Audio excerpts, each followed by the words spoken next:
नमस्कार मित्रांनो, आज आपण एक गंमतशीर प्रयोग करणार आहोत आणि तो प्रयोग खूप जुना आहे. 1890 साली एका शास्त्रज्ञांनी, त्याचं नाव एडवर्ड ब्रॅनले, त्यांनी हा प्रयोग केला होता.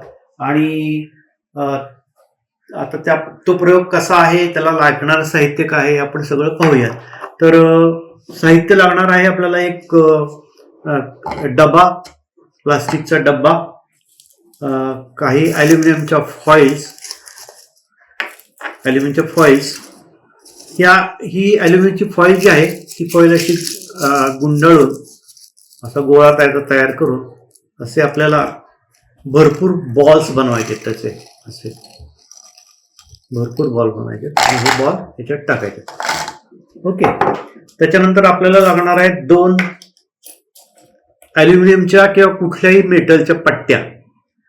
ह्या मेटलच्या पट्ट्या मी ते कोल्ड्रिंक्स असतात ना, त्या कोल्ड्रिंकचे डबे असतात, त्या कोल्ड्रिंकच्या डब्याच्या 2 पट्ट्या काढलेल्या आहेत.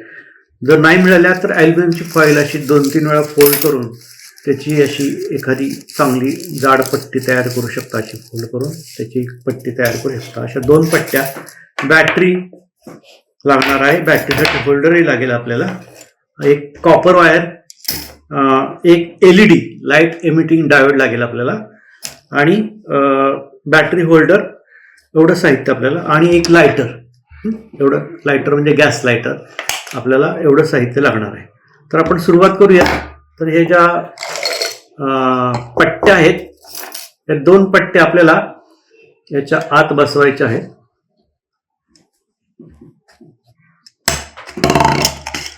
या पट्ट्याला मी तसं फोल्ड केलेलं आहे, त्याच्यामुळे ही पट्टी बरोबर असं दाबलं की याच्यावर बसते. या पट्ट्या झाल्या. याच्यामध्ये आपण हे सगळे आयन फिलिंग टाकायचे आहेत. त्याच्यानंतर आपण हा LED, बॅटरी यांचं कनेक्शन कसं करणार आहोत ते मी इथं दाखवलंय. बॅटरीचं एक टोक इकडच्या या पट्टीला लावायचं आहे, पट्टीला जोडायचं आहे. नंतर बॅटरीचं एक टोक, पॉझिटिव्ह टोक LED ला लावायचं आहे, या लाईट एमिटिंग डायोडला. LED चं दुसरं टोक जे आहे ते दुसऱ्या पट्टीला. आणि याच्यामध्ये हे सगळे आपण जे ॲल्युमिनियमचे बॉल्स केलेले तयार, ते बॉल्स लावायचे. तर हे, आणि एक आपल्याला अँटेना तयार करायचा आहे. तो अँटेना असा एक वायर घ्यायची, ही कॉपर वायर आहे आणि ती ॲल्युमिनियमची सुद्धा चालेल. ही वायर अशी घ्यायची आणि अशी गुंडाळून त्याचा एक अँटेना असा तयार करायचा, छोटासा असा अँटेना तयार करायचा. तर हा जो सेटअप आहे, आता सेटअप मी सगळा तयार केला आहे. आणि याला जे इथे जोडलेले आहेत ना या वायर जोडण्यासाठी मी क्रोकोडाईल क्लिप्स वापरलेले आहेत. पण तुम्ही वापराव्यात असं नाही आहे. याला होल पाडून वायर जोडू शकता. याला बाजूला होल पाडायचं आणि होलमध्ये वायर घालून पिळायची, आपल्याला करता येईल असं. तर आपण इथं हे लावूयात. ही क्रोकोडाईल क्लिप लावली. कनेक्शन सगळी अशीच केलेली आहेत, फक्त क्रोकोडाईल क्लिपला जोडलेले आहेत त्या कनेक्शन्स. आणि एका वायरला इथे अँटेना दाखवायचा राहिलेला आहे, पण एका वायरला आपण अँटेना लावलेला आहे. इथे आपण असा अँटेना लावलेला आहे. ओके. हा इथे अँटेना लावलेला आहे. आणि आता याला आपण बॅटरीचे सेल लावूयात. इथे LED लावलेला आहे, इथे अँटेना लावलेला आहे, बॅटरीचे सेल लावलेले आहेत. ठीक आहे. आता आपण हा प्रयोग करून बघूयात. आणि प्रयोग झाल्यानंतर काय होतं ते बघूयात. हे कशामुळे होतं आणि या प्रयोगाचा उपयोग काय केला गेला, त्याचा इतिहास काय आहे, थोडक्यात माहिती घेऊयात. तर मी आता हा जो लायटर आहे, हा लायटर मी इथे स्पार्किंग करतो लायटरचं. बघा, स्पार्किंग केलं आणि इथं LED लागलेला आहे. मी आता LED परत बंद करतो. हे हलवलं की LED बंद झाला आणि परत स्पार्किंग करतो याचं. बघा, स्पार्किंग केलं की LED लागला.